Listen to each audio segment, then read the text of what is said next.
Salut les manga addicts, c'est Mythos, bienvenue dans ce tout nouveau My Retro Academia. Pour rappel, ce format a pour but de revenir sur l'entièreté du manga My Hero Academia de Kohei Horikoshi pour montrer à tout le monde à quel point cette œuvre est incroyable. Après être revenu sur les arcs de l'examen d'entrée, du test d'évaluation, de l'épreuve de la battle ou encore de l'arc du SCA, il est désormais temps de s'attaquer au championnat sportif de UA. Cet arc commence au chapitre 22 et se termine au chapitre 44. Il raconte l'histoire d'un championnat qui a lieu à UA tous les ans et qui oppose tous les élèves d'une même promotion à différentes épreuves pour les montrer un petit peu au monde et leur faire dévoiler leurs qualités. L'arc débute donc au chapitre 22, nous apprenant que Tomura Shigaraki et son alter ne sont pas connus de l'État. Attention, maintenant je vais spoiler le passé de Shigaraki, donc si vous ne voulez pas savoir ce qu'il va se passer, je vous invite à retrouver le timecode juste ici où il n'y aura plus de spoiler. C'est bon? Ok, on peut y aller. Alors cette information elle est importante parce qu'on apprend plus tard que Tomura Shigaraki est le petit-fils de Nana Shimura, 7ème détentrice du One for All et surtout mentor d'All Might. On apprend également que c'est All for One, ennemi numéro 1 d'All Might, qui va recueillir Shigaraki, lui donner un pouvoir à l'aide de son alter et qui va lui permettre donc de tuer sa famille. Et on apprendra par la suite que c'est même lui qui va lui donner son nom de Shigaraki. Et tout ceci explique donc pourquoi est-ce que ni son alter ni lui ne sont connus, parce que son vrai nom n'est pas Shigaraki et de base il ne doit pas avoir d'alter. Ok, donc fin des spoilers. On nous rappelle plus tard dans le chapitre une phrase d'un citoyen du chapitre 1. Il y en a qui ne savent plus quoi faire de leurs alters. Ça montre que malgré l'évolution de cette société avec tout ce qui est super-héros et évolution scientifique, eh bien il y a toujours des réticents, des gens qui vont critiquer la société. Et donc ça montre que finalement les mentalités n'évoluent pas trop. Du côté des secondes A, Shota Aizawa définit le tournoi comme un des événements annuels les plus importants du Japon, plus important que les JO auxquels assistent les héros dans le but de dénicher des talents. On apprend également les motivations d'Ochako qui la poussent à devenir une héroïne. Simple, logique mais inattendue dans un manga comme ça, en fait elle veut juste du bif. D'après elle, la moula va lui permettre d'aider sa famille en difficulté, sujet abordé plusieurs fois qui montre de réels problèmes dans un shonen.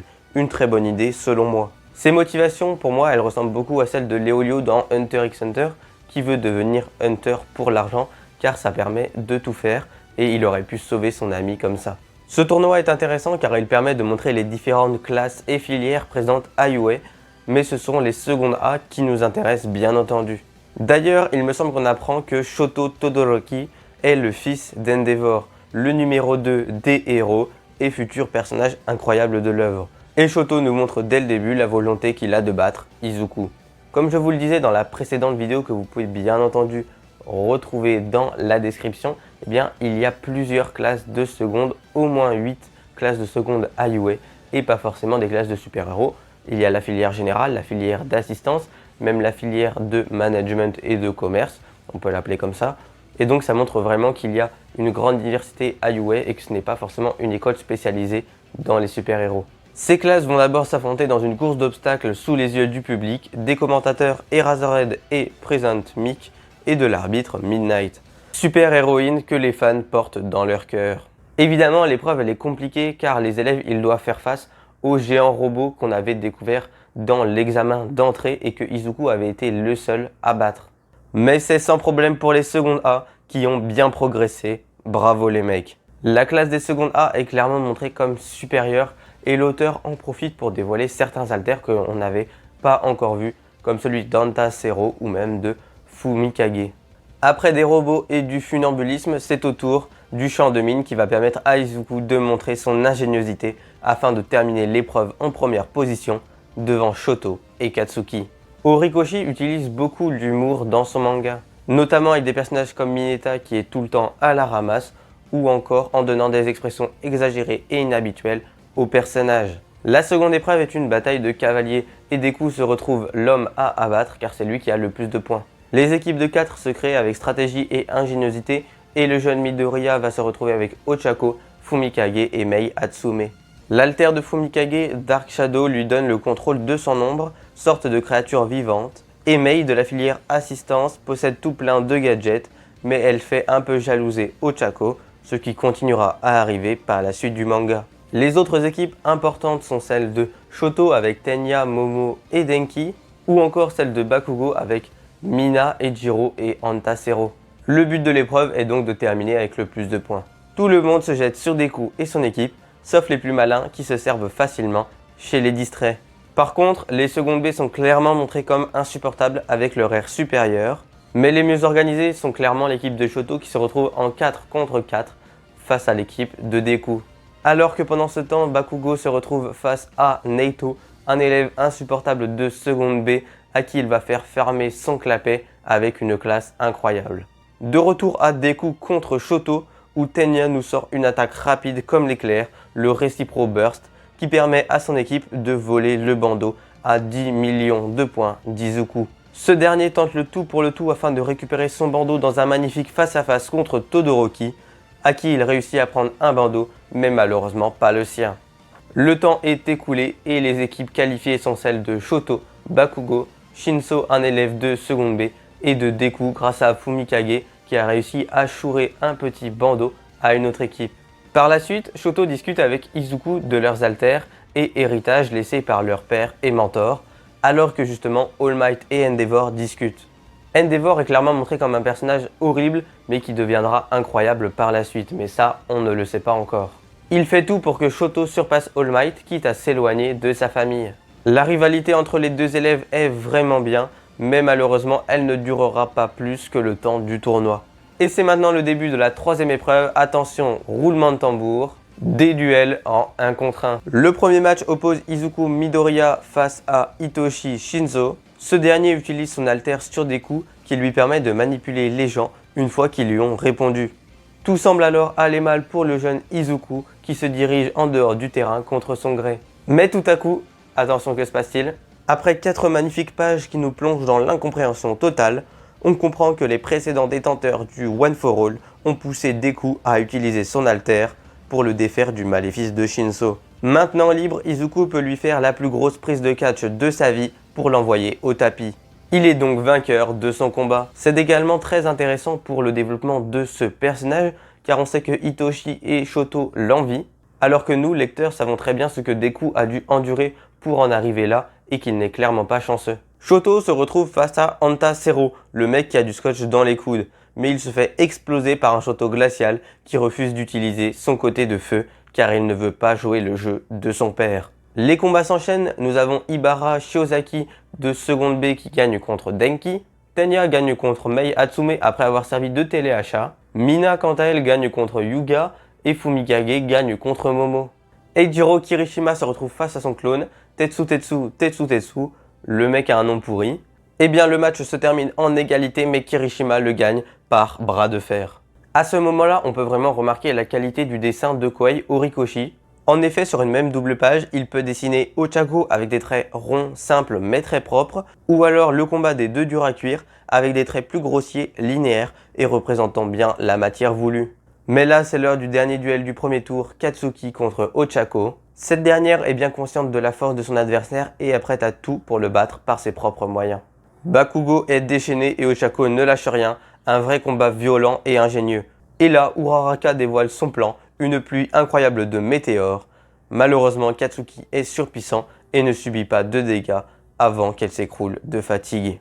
Et maintenant, c'est le tour du second tour. Pas mal celle-là, hein, je suis un vrai comique. Bref, Deku se retrouve contre Shoto et sur son chemin, il fait la connaissance d'Endeavor, la rencontre de deux GOAT du manga. Je dois quand même dire que Horikoshi est très fort car mes 3 personnages préférés, Tomura, Endeavor et Deku, pas forcément dans cet ordre-là, sont des personnages que je n'aimais pas ou peu dès le début de l'œuvre et qu'il m'a fait aimer vraiment petit à petit avec leurs histoires qui sont vraiment touchantes. En tout cas, le combat ne rigole pas, Deku se casse les doigts un par un pour stopper la glace de Shoto. C'est clairement le meilleur combat du manga jusque-là. Izuku fait tout pour pousser son adversaire dans ses derniers retranchements afin qu'il utilise son pouvoir de feu et qu'il accepte qui il est. Deku est prêt à tout pour sauver son rival et ami, quitte à détruire son corps pour lui faire prendre conscience. Un vrai héros ce petit.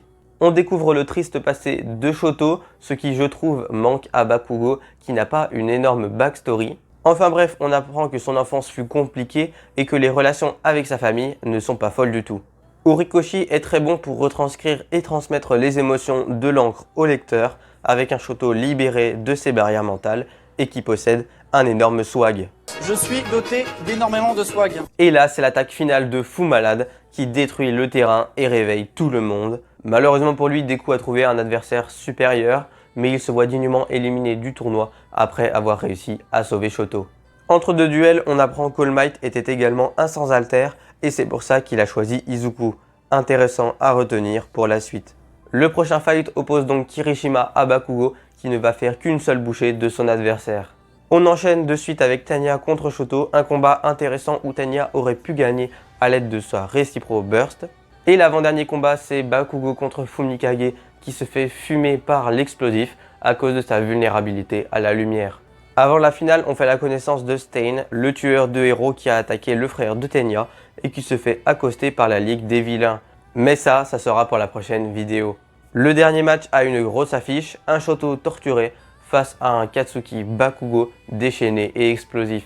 On peut clairement dire que c'est un combat glaçant où l'ingéniosité rivalise avec la puissance.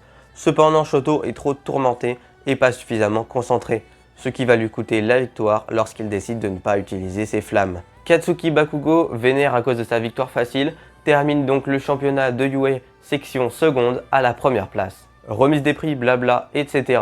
Les futurs héros sont presque prêts pour la dure réalité de la vie. L'arc se termine en fermant des portes et en ouvrant d'autres. Shoto va rendre visite à sa mère dans une magnifique double page. Les parents d'Ochako sont fiers d'elle et Tenya découvre apeuré ce qui est arrivé à son frère. Cet arc du championnat de UA est vraiment intéressant et shonen. Il permet de développer l'univers autour du lycée et de la société super-héroïque. Un tournoi qui est presque obligatoire pour un grand shonen. Après les examens Chunin et Junin de Naruto, les Tenkaichi Budokai de Dragon Ball ou encore le Devi Backfight et le Colisée de One Piece, il était clair que leurs dignes successeurs ne pouvaient pas ne pas avoir de tournoi et là c'est un tournoi réussi que My Hero Academia s'offre. L'univers est complet, les personnages sont complexes et la lecture est accomplie. Un très bon arc inoubliable. Alors qu'avez-vous pensé de cet arc? Est-ce que vous avez aimé le développement du personnage de Shoto et la découverte des nouveaux personnages, des nouvelles filières et un petit peu de tout cet univers de la société super-héroïque? Dites-moi tout ça dans les commentaires, ça m'intéresse évidemment, j'y répondrai avec plaisir. Quel est votre arc préféré de My Hero Academia pour l'instant? Est-ce que c'est un tournoi digne des plus grands shonen? Je vous laisse bien entendu me dire tout ça de manière argumentée et polie. Sur ce, j'espère que vous avez aimé cette vidéo. Si c'est le cas, n'hésitez pas à la liker, ça fait très plaisir, à la partager et ainsi qu'à la commenter. Vous pouvez aussi bien entendu vous abonner, ça fait très plaisir. Merci beaucoup à vous, on avance progressivement, mais on va arriver vraiment aux 300 abonnés, je sens très vite. Et vous pouvez bien entendu me rejoindre sur tous mes réseaux, donc franchement n'hésitez pas. C'était Mythos, buvez de l'eau, faites attention. Salut!